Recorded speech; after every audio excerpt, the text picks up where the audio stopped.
चल बे गधे, अब जल्दी घर भी चलेगा या यहीं रात करेगा? खाने में तो कोई कसर नहीं छोड़ता, फिर चलने में इतनी कंजूसी क्यों करता है?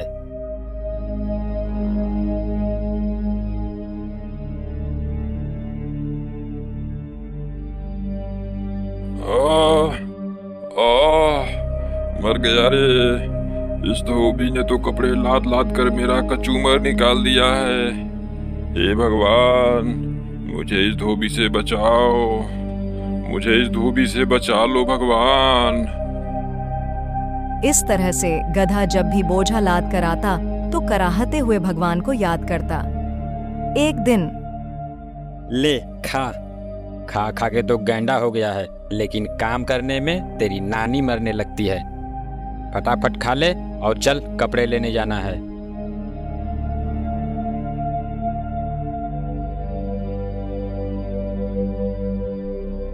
अब चलेगा भी या तेरे लिए डोली मंगाऊं? चल। आह, हे भगवान, मुझे इस धोबी से बचाओ।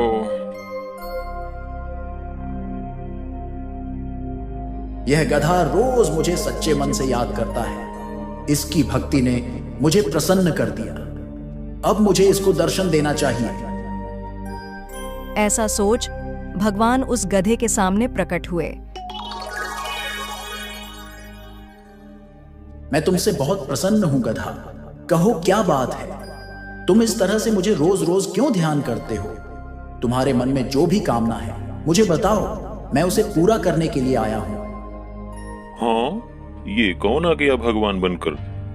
भगवान तो ये हो नहीं सकते। ये जरूर उस धोबी की ही चाल है।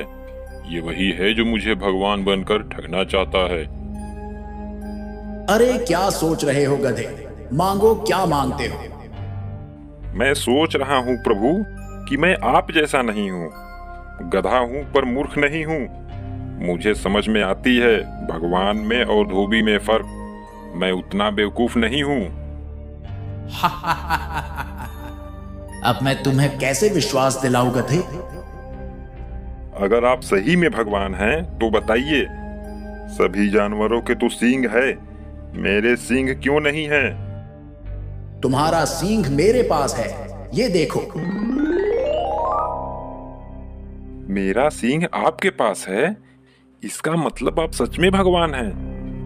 हाँ गधे, मैं सच में भगवान हूँ। तब एक बात बताइए भगवान, सब तो मुझे गधा समझते ही हैं, क्या आप भी मुझे गधा ही समझते हैं? अरे नहीं नहीं, तुम तो गधेराज हो। गधे ने जैसे ही यह सुना वह खुश हो गया।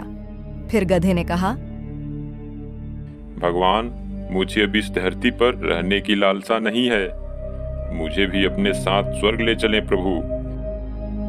मैं तुम्हारे भक्ति से बहुत प्रसन्न हूं गधेराज, ऐसा ही होगा। गधा भी भगवान के साथ स्वर्ग चला गया। भगवान, आपने तो मुझे सच के स्वर्ग में ला दिए। अब तो मैं यहाँ खूब मजे से रहूंगा। हाँ गधेराज, अब से तुम यहाँ खूब आराम से रहो। अब गधा वहां खूब मौज से रहने लगा। बागों में हरी हरी घास खाता और दिन भर घूमता रहता। एक दिन गधा घास खाते खाते इंद्रदेव के बाग में चला गया। कौन है ये गधा जो महाराज इंद्रदेव के बाग में घुसा चला आया? क्यों गधे, क्या तुम्हें नहीं पता कि ये इंद्रदेव का बाग है? यहाँ गधों का आना सख्त मना है। अरे अरे, मुझे नहीं पता था भाई। मैं यहाँ कोमल कोमल घास देखा तो चला आया खाने के लिए। आज चेतावनी देकर छोड़ रहा हूँ, फिर दोबारा यहाँ मत दिखना। चल निकल जा यहाँ से। आज तो बुरा फंसा था।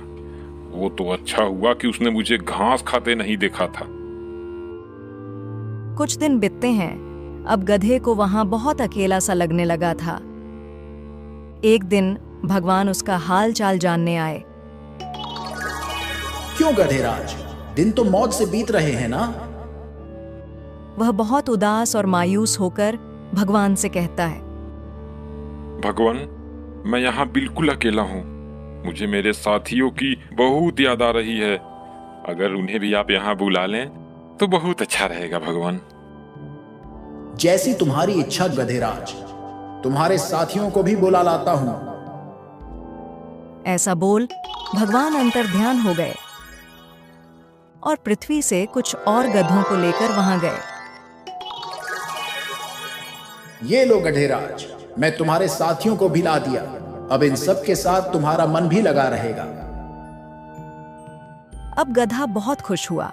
अपने साथी गधे को लेकर बागों में घास खाने चला गया। जब घास खाकर सारे गधे एक साथ जमा होते हैं तो सभी गधों ने गाना गाना शुरू किया।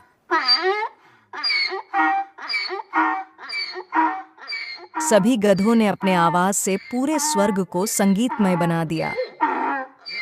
जब उसकी आवाज से स्वर्ग की शांति भंग होने लगी तो भगवान वहां आए।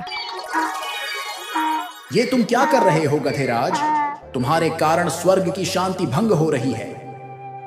हम तो गाना गा रहे हैं भगवान।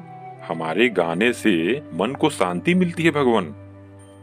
लेकिन गधेराज, यह धरती नहीं स्वर्ग है, और यहाँ आपकी यह ढेचू ढेचू की आवाज नहीं चलेगी। यहाँ रहना है तो तुम्हें अपनी आवाज पर अंकुश लगाना होगा। भगवान, तब तो ये सरासर जास्ती हुई।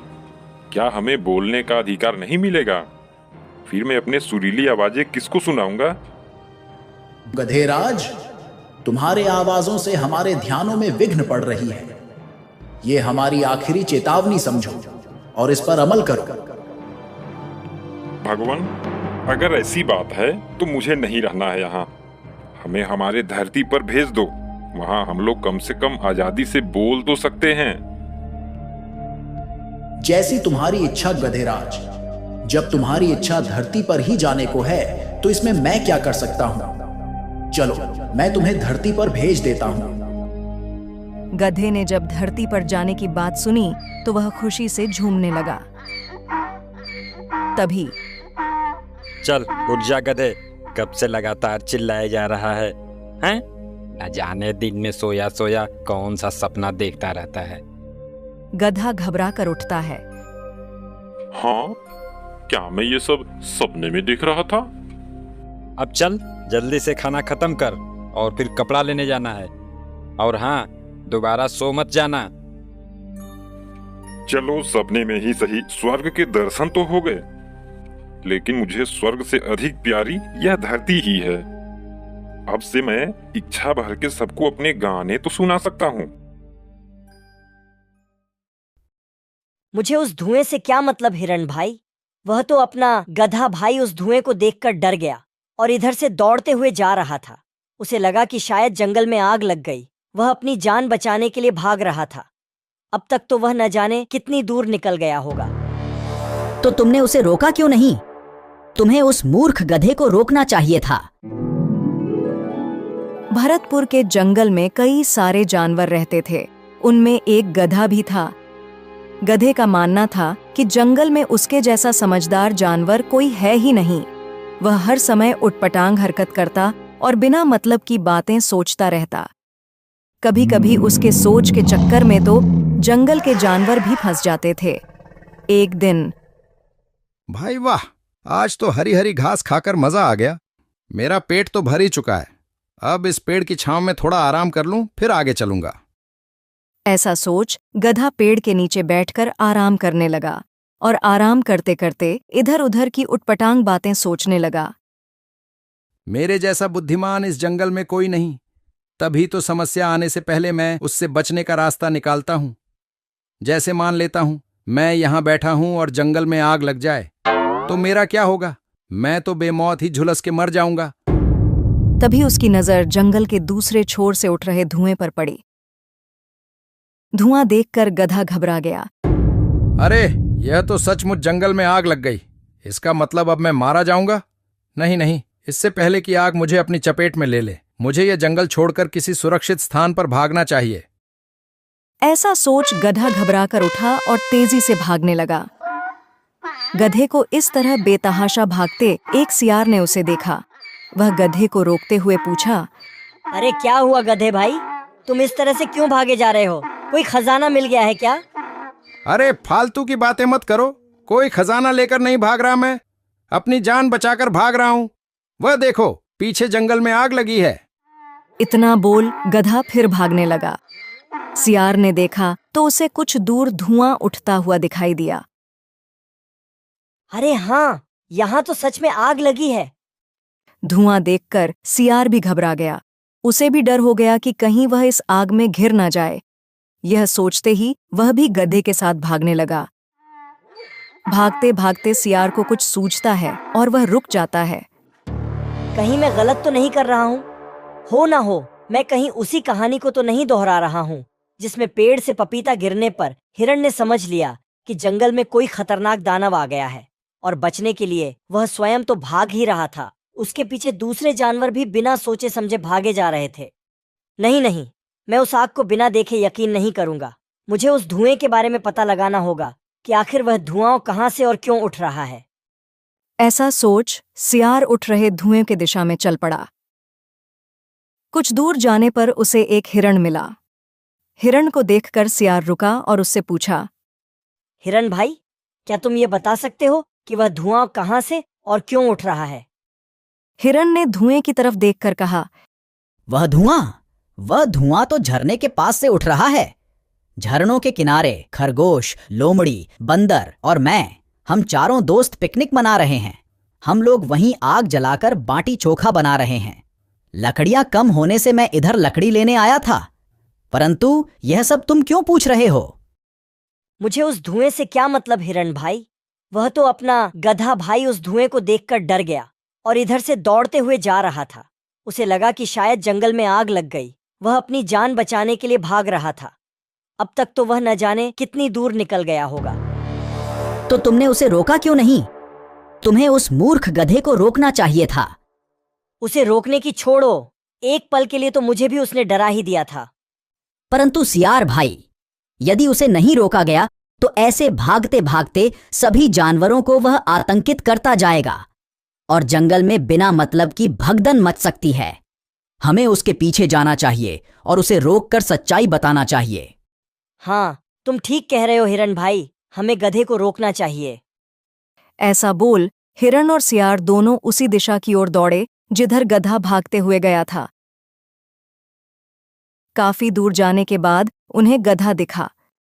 बहुत जल्दी ये जंगल छोड़कर मेरे साथ भाग चलो, वरना आग को यहां आते देर नहीं लगेगी भाइयों। अगर अपनी जान बचाना चाहते हो तो भागो। कोई कहीं नहीं भागेगा, जंगल बिल्कुल सुरक्षित है। इस मूर्ख गधे की बात सुनकर तुम लोग भयभीत मत हो। जंगल में कहीं भी आग नहीं लगी है।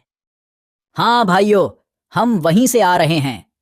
मैं वहां झरने के किनारे अपने दोस्तों के साथ पिकनिक मना रहा था और उसी आग से उठ रहे धुएं को देखकर यह गधा समझ लिया कि जंगल में आग लगी है और यह बेवकूफ बिना सोच विचार किए भागने लगा। आग की वास्तविकता सुनकर गधा झेप गया और सभी जानवरों ने अब चैन की सांस ली। हिरण भाई, तुम्हारा यह काम बहुत सराहनीय है, जो समय पर आकर हमें घटने की सही जानकारी दी, वरना आग की खबर सुनकर हमारी तो सांसें ही रुक गई थीं। मुझे माफ कर दो दोस्तों, आज मेरे कारण पूरे जंगल वासियों को परेशानी का सामना करना पड़ता। मुझे मेरी गलती का एहसास हो गया है। अब से मैं वादा करता हूं कि बिना सच्चाई जाने कभी भी कोई कदम नहीं उठाऊंगा।